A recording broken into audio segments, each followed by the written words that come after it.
días. Muchas gracias a Rubén Darío y a Funderva por la invitación. Bueno, cuando hablamos de espondiloartritis, sí, estamos hablando de una enfermedad que es de baja prevalencia, ¿sí? Entre más nos acercamos al Ártico Norte, la prevalencia aumenta, pero miren que solamente es de 161 por 10.000 habitantes en las comunidades del Ártico Norte, mientras es de 20 por 10.000 en el sudeste asiático para espondiloartritis axial. La incidencia, lógicamente, de espondilitis anquilosante va de la mano de la espondilitis axial, con una prevalencia de 3 por 100.000 habitantes. Es una enfermedad que aumenta la mortalidad. En la parte del registro sueco se encuentra un aumento de la mortalidad, y como en la mayor parte de las enfermedades está relacionado básicamente con la presencia de múltiples comorbilidades, con el nivel educativo y con un rasgo propio de la espondilitis anquilosante, como es el antecedente de reemplazo total de cadera. También hay presente un incremento de enfermedad cardiovascular, tanto infarto agudo del miocardio como también de enfermedad cerebrovascular. Es una enfermedad con alto impacto porque el 27% de los pacientes con espondilitis anquilosante llegan en algún momento a una situación de invalidez permanente. El 20.3% cambian de profesión y el 20% abandonan toda actividad profesional. Al contrario de lo que pensábamos antes, actualmente sabemos que la espondiloartritis tiene la misma prevalencia tanto en hombres como en mujeres. Generalmente se presenta en menores de 45 años, aunque su prevalencia se incrementa por debajo de los 30 años. Cuando pensamos en espondiloartritis, pensamos en que es una enfermedad de reciente descubrimiento, sí, pero hay una evidencia que definitivamente esta enfermedad nos viene acompañando muchos siglos atrás. La primera prevalencia son en los estudios de los restos de este dinosaurio, ¿sí? 140 millones de años atrás, donde se encontró básicamente una fusión de 5 vértebras y osificación de los ligamentos con apariencia de bambú. El primer reporte de su aparición en humanos data del año 2900 a.C. en las momias egipcias, a nivel de la tercera dinastía egipcia. Y la primera descripción patológica es bastante descriptiva, sobre la continuidad de varios huesos del tronco de un esqueleto humano, donde las vértebras, los lados del hueso sacro y los ilíacos constituyen un hueso continuo e inseparable. Imagínense, esto lo dijo O'Connor en el año 1691. La primera evidencia de una radiografía de un raquis espondilítico fue en 1899 por Belenti, y la primera persona que propuso el término inflamación anquilosante de la columna y las articulaciones de los grandes miembros fue este señor Vladimir Pecherev, este ruso, en 1927. Un ruso que un autor que a propósito no era reumatólogo, sino era neurólogo. Ya en la década de los 50 es cuando comenzamos a tener los primeros avances en esta enfermedad, ¿sí? Y acá tenemos básicamente dos posiciones, la posición americana y la posición europea. La posición americana, que pensaba que la artritis psoriásica, que la artritis reactiva, que la enfermedad inflamatoria intestinal pertenecían o hacían parte de la artritis reumatoidea, mientras del lado europeo ya se comenzaban a considerar como una entidad aparte.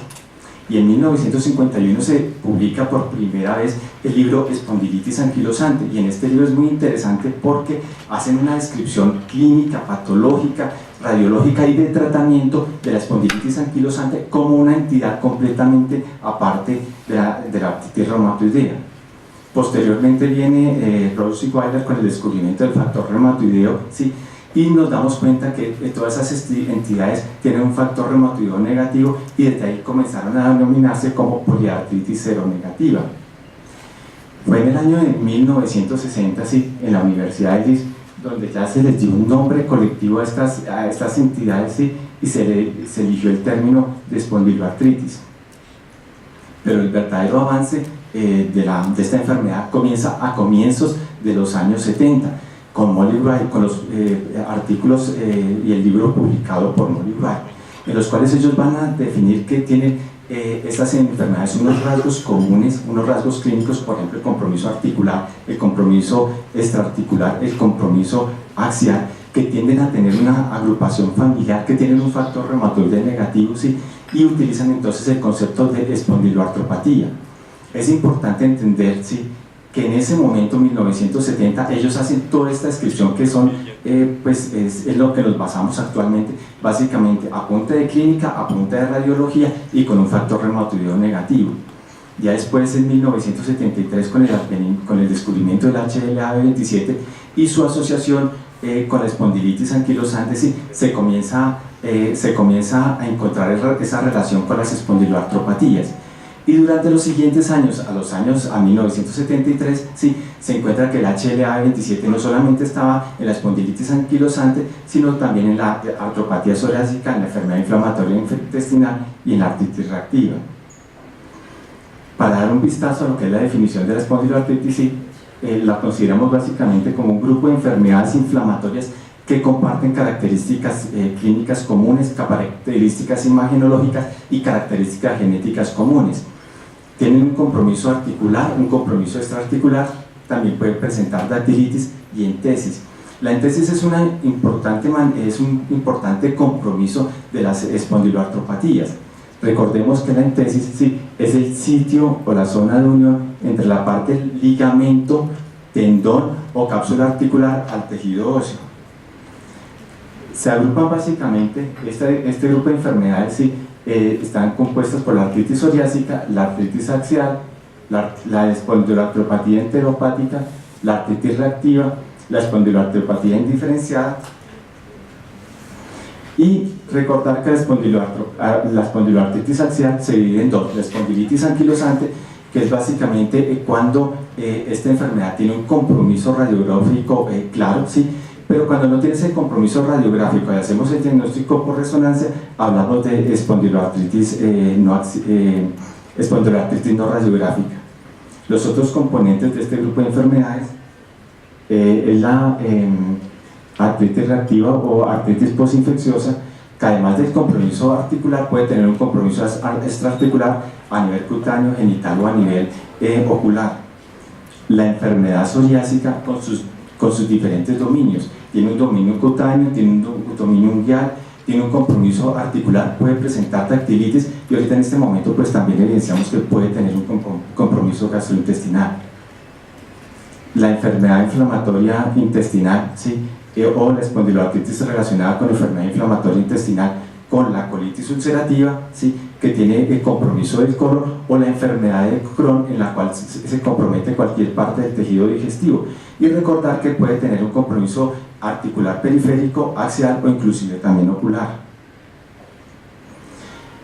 Cuando vemos todas esas enfermedades, cada una de esas enfermedades tiene sus criterios propios, ¿sí? Entonces, imagínense de pronto en la práctica diaria o aún en los estudios, aunque son criterios de clasificación, pues realmente no era tan sencillo tener tantas enfermedades con esos criterios. Caso aparte merece la espondilitis anquilosante, los criterios de la espondilitis anquilosante. La espondilitis anquilosante tiene sus propios criterios más o menos a partir de 1947, cuando se creía que hacía parte de la enfermedad reumática. Posteriormente, en 1960, sí, aparecen los criterios de Roma. Posteriormente, en 1966, aparecen los criterios de Nueva York. Y posteriormente, en el año 84, aparecen los criterios modificados de Nueva York, que son los que utilizamos actualmente para espondilitis anquilosante. Hay unas características que yo quiero resaltar dentro de esos criterios, además del dolor lumbar inflamatorio: limitación a la movilidad de la columna lumbar, limitación a la movilidad del tórax y artritis de las articulaciones sacroiliacas grado 2 o 3 o 4 unilateral. Posteriormente, eso fue en 1984, ya Moll en 1987 hizo las primeras críticas a esos criterios, y es que mire, usted cuando ya tiene limitación a la movilidad de la columna lumbar, ya cuando tiene limitación a la movilidad de la espación torácica, y ya cuando tienes cambios radiográficos, pues estás haciendo básicamente un diagnóstico muy tardío. Lo que pasa es que en esos momentos de pronto no había las herramientas diagnósticas ni clasificatorias para hacer un diagnóstico más temprano. Y es en los primeros años de la década de los 90 donde aparecen estos criterios, y es muy importante la aparición de esos criterios porque van a dar la base para lo que es el concepto actual de las espondiloartritis. donde las espondiloartritis ya no se entienden no solamente como unas entidades nosológicas diferentes, sino básicamente como un modo común de enfermar. Me explico, son múltiples enfermedades con características clínicas comunes, sí, pero que se pueden enlazar en un solo conjunto o en un solo universo. Y aparecen entonces los criterios de amor y los criterios del Grupo Europeo de Estudio de las Espondiloartritis. De los criterios de amor hay una cosa que resaltar, y es que la presencia de sacroileitis, aunque bien puede estar presente, ya no es una condición sine qua non para hacer el diagnóstico de espondiloartritis. Y básicamente, pues cada uno de los dominios tiene un puntaje, y finalmente si tienes más de 6 puntos, pues se hace el diagnóstico de espondiloartritis. Con respecto a los criterios del Grupo Europeo, sí, son la base, sí, y fueron la base para la creación de los criterios actuales. No solamente por la concepción de la forma de abordar estas enfermedades como un conjunto, como un universo, sino que ya divide, ya hace una división sobre las dos principales manifestaciones musculoesqueléticas de la enfermedad, que son el compromiso axial, que sería el dolor lumbar inflamatorio, y el compromiso periférico, que es la sinovitis. Igualmente, en estos criterios, sí, aunque aparece sacroileitis, tampoco es una condición sine qua non para hacer el diagnóstico. Cuando uno piensa en un diagnóstico difícil, sí, generalmente se va a esto, ¿sí? Piensa en el paciente en la unidad de cuidado intensivo. Pero imagínense lo siguiente: en esos momentos los diferentes estudios y los diferentes cortes mostraban que había un retardo en el diagnóstico de los pacientes de espondiloartritis. Desde el momento en que comenzaban a hacer los síntomas hasta el momento en que yo hago el diagnóstico, había un retraso de más o menos 10 años. Entonces, la verdad es que era un diagnóstico difícil, no se tenían las herramientas suficientes para hacer un diagnóstico temprano, o los criterios clasificatorios de ese momento no nos estaban sirviendo para hacer ese diagnóstico temprano que necesitábamos. Posteriormente, ya en los primeros años de este siglo, del año 2002-2003, aparecen los primeros reportes, ¿sí?, de éxito de tratamiento con los anti-TNF, con los medicamentos biológicos. Y casi en forma simultánea también comienzan a aparecer reportes, ¿sí?, de diagnóstico de espondiloartritis realizados con resonancia. Y son básicamente esos dos eventos, ¿sí?, los que definitivamente van a empujar, ¿sí?, la necesidad de tener un diagnóstico temprano de estos pacientes para así realizar un tratamiento temprano con la esperanza de disminuir la progresión radiográfica. Y es así como desde el año 2004 se comienza a reunir la Sociedad Internacional para el Estudio de la Espondiloartritis, ASASI, para la creación de esos criterios, y finalmente criterios que los tenemos en el año 2009.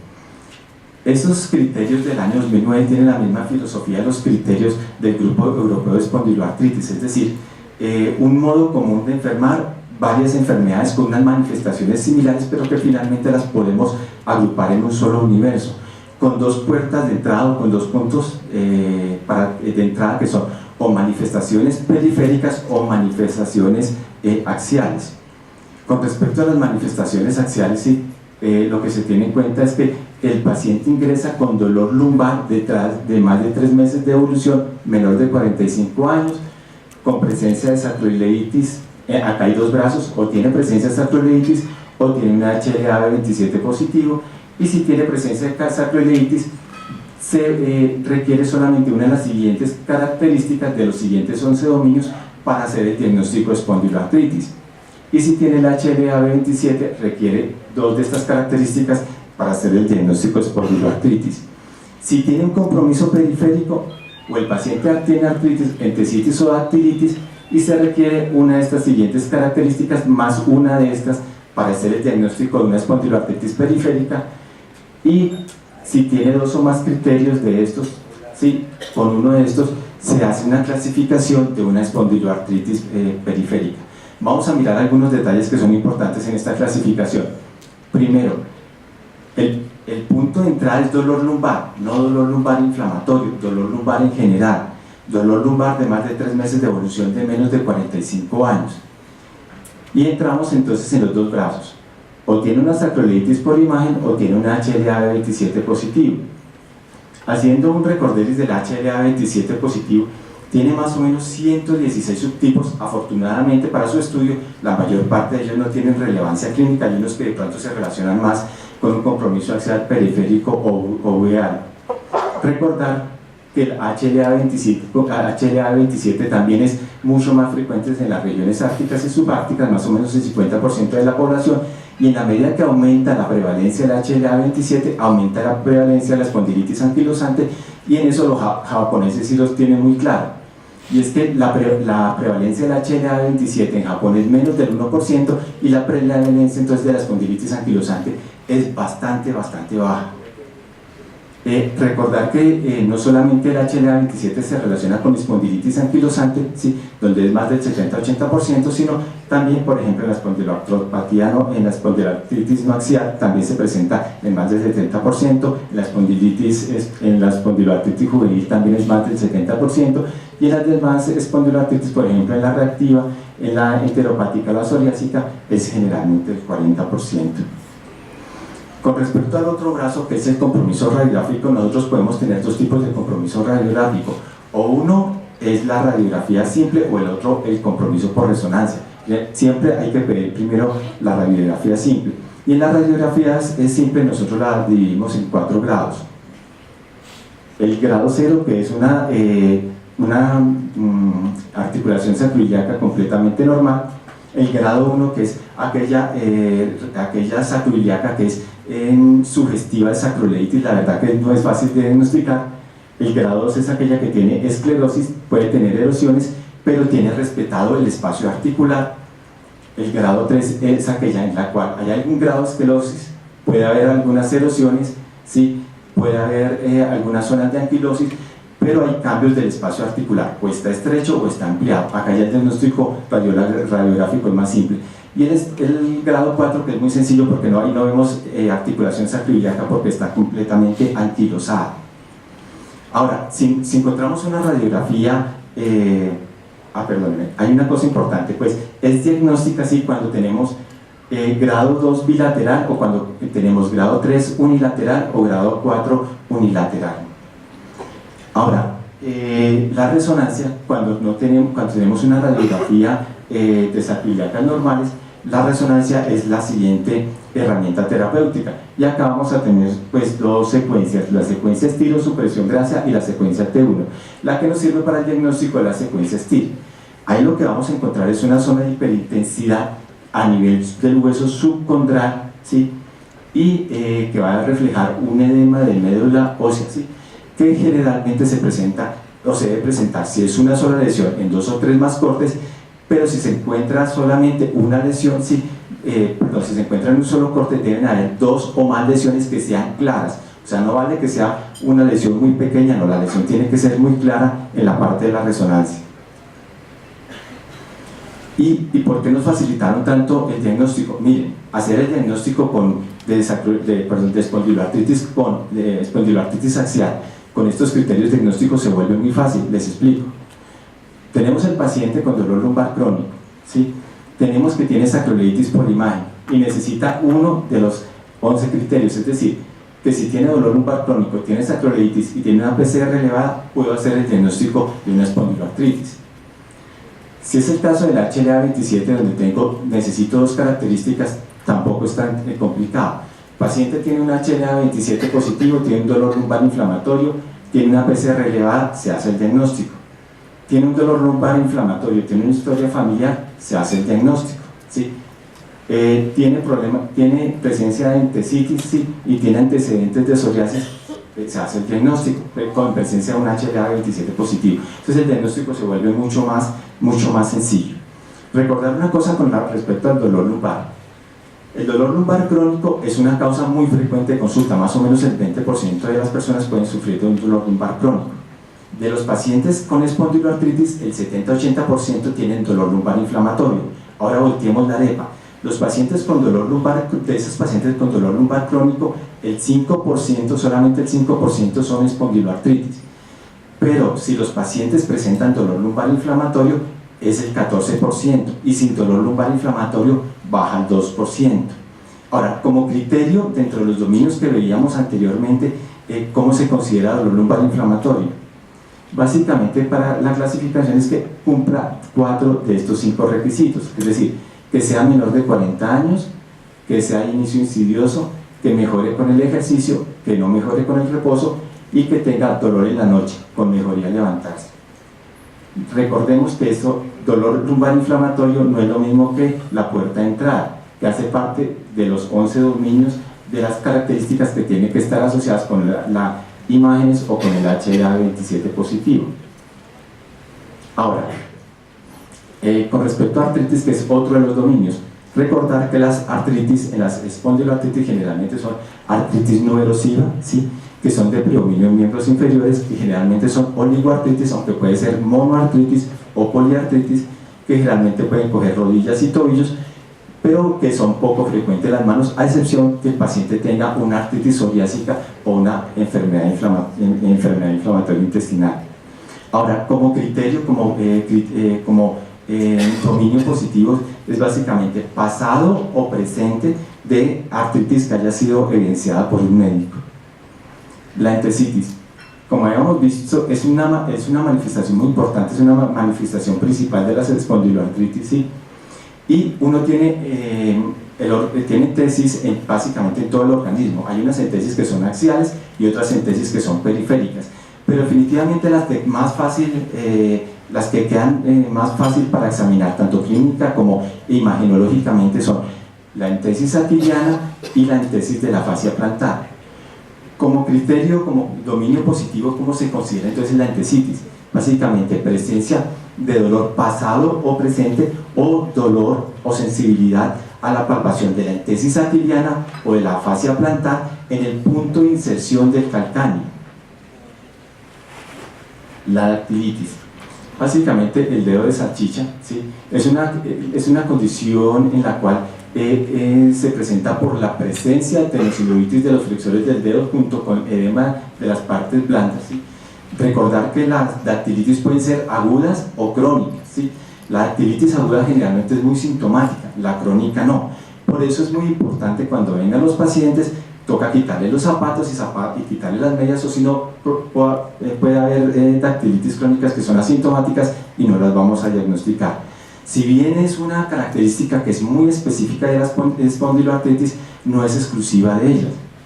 Y la podemos encontrar en la sarcoidosis, en la gota, en la sífilis y en la tuberculosis también. Perdón, como criterio, como dominio positivo, igualmente, es dactilitis pasada o presente diagnosticada también por un médico. Con respecto a la uveitis, se puede presentar en cualquiera de las espondiloartritis, pero es mucho más frecuente en la espondilitis anquilosante. Generalmente es una uveitis anterior, que quiere decir que coge la cámara anterior, es el iris y el cuerpo ciliar, haciendo una iridociclitis. Es aguda porque tiene menos de 3 meses de evolución, es recurrente porque después de 3 meses de remisión puede volver a recurrir, y es unilateral porque en cada episodio, ¿sí?, siempre generalmente solamente tiene un compromiso de uno de los ojos. Como dominio positivo se considera el criterio de uveitis debe ser diagnosticada en el pasado o en el presente por un oftalmólogo. Otros antecedentes, la psoriasis y la enfermedad inflamatoria intestinal, igualmente pasado o presente diagnosticado por un médico. Buena respuesta a los AINES es otro de los dominios. 24 a 48 horas después de una dosis completa de AINE, o hay resolución completa del dolor o hay una mejoría significativa. PCR alta que esté por encima de los valores normales y que pues no haya ninguna otra causa asociada. La historia familiar de espondiloartritis es primero o segundo grado, ¿sí? Pero mire una cosa importante, no de todas las espondiloartritis, ¿sí? Espondilitis anquilosante, psoriasis, enfermedad inflamatoria intestinal, artritis reactiva y uveitis aguda. No está la espondiloartritis sin diferencia dentro de los antecedentes familiares. Ahora, para recordar nuevamente, sí, la facilidad con que podemos hacer una clasificación de una espondiloartritis axial, ya sea entrando por el lado de las imágenes o entrando por el B27. Con respecto a la clasificación del compromiso periférico, el paciente puede tener artritis, entesitis o dactilitis, que son los dominios principales, pero solamente se requiere una sola de estas características, ¿sí?, y una de estas para hacer el diagnóstico de espondiloartritis periférica en el caso de que el paciente concurra con psoriasis, enfermedad inflamatoria intestinal, infección previa, uveitis, tenga una HLA-27 o tenga una sacroiliitis. Es decir, a este lado están como los dominios mucho más contundentes relacionados con las SPA. Ahora, cuando no tenemos estos dominios, sino tenemos estos, ¿sí? Ya no requerimos uno, sino requerimos dos. Entonces, igualmente, podemos tener uno de estos y dos de estos para hacer el diagnóstico. Acabo de recalcar, antecedente de dolor lumbar inflamatorio, es decir, el paciente no tiene necesidad de tener dolor lumbar en el momento. Si en el pasado refiere que tiene dolor lumbar inflamatorio, ese dominio cuenta como un dominio positivo y pues se suma para hacer el diagnóstico de la espondiloartritis periférica. Hay una cosa importante, sí, y es que los criterios y finalmente el diagnóstico de espondiloartritis, la cosa no es tan sencilla para diagnosticar, ¿sí? Entonces, con la comodidad de la sencillez, ¿sí? Se han creado algunos criterios para facilitar la remisión tanto de médicos de atención primaria como los médicos de rehabilitación, los médicos de ortopedia, los médicos internistas. Hay varias guías que sugieren cuándo se debe remitir el paciente a reumatología, pero las que más me gustan son estas dos: las guías de remisión de NICE y las de ASAS, ¿sí? Pero hay una cosa importante, las de NICE son bastante sencillas y tienen un punto importante: no tienen en cuenta la solicitud de resonancia, ¿sí? Entonces, desde atención primaria, sí, se le facilita mucho al médico general que nos pueda remitir fácilmente estos pacientes. Recordar que también en estos criterios de remisión también se tiene básicamente el mismo concepto de la espondiloartritis, es decir, no tiene que llegar con el diagnóstico de espondiloartritis asociada a enfermedad inflamatoria intestinal, sino básicamente que esté clasificado dentro de estas enfermedades. Entonces, ¿a quién debo remitir por sospecha de espondiloartritis? Igualmente, el concepto sigue el mismo. La espondiloartritis no es una manifestación clínica, ¿sí? Sino es un conjunto de manifestaciones clínicas que finalmente nos va a hacer el diagnóstico. No podemos descartar, ¿sí? Ni tampoco confirmar el diagnóstico de espondiloartritis con tan solo un solo examen. Importante decirles, no hay un gol estándar en espondiloartritis, algo que por lo cual nosotros podemos comparar algunos de los criterios clasificatorios. Nuestros goles estándar básicamente son un conjunto de expertos en espondiloartritis y con los cuales se comparan estos criterios. Y hay una cosa que me encanta de las guías NICE, es lo siguiente: son de las pocas en reconocer que, ojo, el diagnóstico puede ser difícil de identificar, en ocasiones no es sencillo. En la espondiloartritis axial tiene la misma prevalencia mujeres y hombres. Y punto importante, puede ocurrir en personas HLA-27 negativo. Y otro punto, puede estar presente aún en ausencia de sacroiliitis en una radiografía simple. Recordemos que esto es para la remisión, ¿no? Entonces, en las guías NICE, sí, la puerta de entrada sigue siendo lo mismo que lo de los criterios ASA: dolor lumbar antes de los 45 años y más de los 3 meses. Pero son básicamente 8 dominios y 4 de esos dominios corresponden a las características del dolor lumbar, y con 4 de los 8 criterios yo puedo hacer la remisión. Entonces, ¿a quién puedo remitir? ¿O cuáles son los dominios? Los de dolor lumbar son dolor lumbar antes de los 35 años, despertar durante la segunda mitad de la noche por síntomas, dolor en los glúteos que mejora con el movimiento, mejora con los aires dentro de las 48 horas. Los otros dominios tienen que ver con artritis actual o pasada, entesitis actual o pasada, psoriasis o un familiar en primer grado con espondiloartritis. Si yo tengo 4 de estos, pues hago una remisión directa a reumatología. Pero ¿qué pasa si tengo 3? Pues nada, tomo el HLA-27 positivo, ¿cierto? Si es positivo lo remito, si es negativo debo continuar mirando la evolución del paciente, y si llega a cumplir cualquiera de los 4 criterios o de los 3 criterios del HLA-27, pues lo remito. Con respecto a la espondiloartritis periférica también se facilita muchísimo. Primero, paciente con artritis, ahí no hay nada, o sea, tiene una artritis, sí, tiene que ir directo al reumatólogo, ahí no hay necesidad de tomar más exámenes de laboratorio, hacer HLA, sino ahí se remite directamente a reumatología. Tiene una dactilitis, Igualmente, tiene una artritis, va directamente a reumatología. Recordemos que es bastante frecuente dentro de las manifestaciones, es poco frecuente dentro de las manifestaciones de la espondiloartritis la presencia de artritis, pero es un hallazgo que es bastante específico. Con respecto a la entesitis, sí, no es un hallazgo tan específico y generalmente es muy común a muchas de las especialidades, lo ve el ortopedista, lo ve el fisiatra, ¿sí? Entonces, ¿a quién vamos a remitir a los pacientes que tengan entesitis?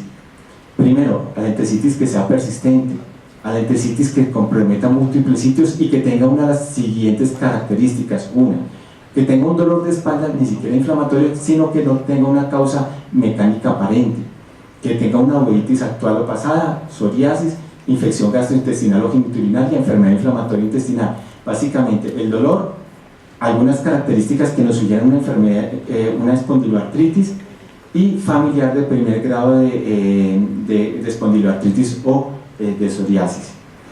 Controversias bastantes, ¿sí? Ahí no va a ser tanto spoiler con el doctor Londoño ni tampoco con el doctor Bautista, ¿sí? Pero en la población mestiza colombiana predominan sobre todo las formas indiferenciadas o de predominio periférico. Estas formas predominan generalmente más en el género femenino y generalmente son HLA-B27 negativo y HLA-B15 positivo. Esta población que es B15 positivo generalmente tiene menor compromiso axial, aunque eso no es exclusivo de Colombia, se han encontrado también en poblaciones mexicanas, en poblaciones tunecinas o también en los belgas. Hay una controversia con respecto a también los criterios ASA, ¿sí? Resulta que nosotros tenemos dos divisiones, la espondiloartritis de predominio axial y la espondiloartritis de predominio periférico, pero resulta que muchas de las que son de predominio periférico con el tiempo terminan volviéndose de predominio axial. Hay varios síntomas que son excluidos o varias combinaciones que son excluidas por los criterios. Por ejemplo, la combinación de artritis con uveitis o de entesitis con uveitis no se tienen en cuenta en la parte de los criterios. Ahora, sacroiliitis por radiología y resonancia. Si yo tengo unos cambios estructurales en la radiografía simple, en la cual tengo esclerosis, erosiones o anquilosis, hago el diagnóstico de sacroileitis, ¿sí? Pero aunque yo no esté viendo la inflamación. Cuando yo tengo esos mismos cambios en resonancia, yo no puedo hacer el diagnóstico o no cumple no entra dentro de los criterios clasificatorios de espondiloartritis. De pronto se puede hacer el diagnóstico, pero no entra dentro de los criterios clasificatorios. Y el otro punto importante, antes nosotros, o hace unos años, pensamos que el edema de médula ósea a nivel subcondral era bastante característico de la espondiloartritis. Pues resulta que no. Ahorita también hemos encontrado edema de médula ósea, no solamente en los pacientes con espondiloartritis, sino también en pacientes sanos, pacientes de posparto, en pacientes que son corredores también lo podemos encontrar. El otro punto que yo pienso que ya comienza a haber suficiente evidencia también a nivel genético, a nivel clínico, a nivel radiológico, a nivel patológico y la respuesta al tratamiento, y es la siguiente: ¿son las espondiloartritis un grupo de enfermedades o es una sola enfermedad con diferentes manifestaciones fenotípicas que, por las diferentes vías genéticas o fisiopatológicas, permite que se derive más hacia un tipo de manifestaciones que hacia otras?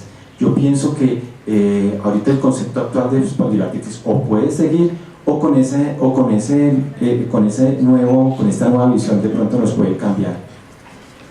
Y la otra, si bien es cierto parte de la población que participó en los estudios para la formación de los criterios ASA fue colombiano, ¿sí? Valdría la pena pensar con las dificultades que tenemos en la resonancia, sobre todo en la parte técnica, que nuestra población no tiene la misma prevalencia de HLA-B27 que es HLA-B15, ¿sí? Valdría la pena hacer la discusión si seguimos aplicando los criterios de ASA o los criterios de AMOR o los del Grupo Europeo de Estudio de la Espondiloartritis. Y el otro punto, pues, pienso que ya es tiempo de sentarnos a mirar si además de la solicitud del HLA-B27 también requerimos la solicitud del HLA-B15. Como conclusión, las espondiloartritis son un grupo de enfermedades con diversas características comunes o puede corresponder a una sola enfermedad con diferentes manifestaciones fenotípicas. Es una enfermedad poco común, pero con un importante impacto en la calidad de vida y requiere un alto índice de sospechas porque en ocasiones el diagnóstico no es fácil. La prevalencia de espondiloartritis, recordar, la espondiloartritis axial, la prevalencia es igual en hombres y mujeres. Y la otra cosa importante, no hay un gol estándar para el diagnóstico de espondiloartritis. Tanto el diagnóstico se basa básicamente en un conjunto de manifestaciones y no solamente en una de ellas. Y lo que estamos viviendo es que es una enfermedad en la cual el conocimiento está en continua construcción. Bueno, muchas gracias.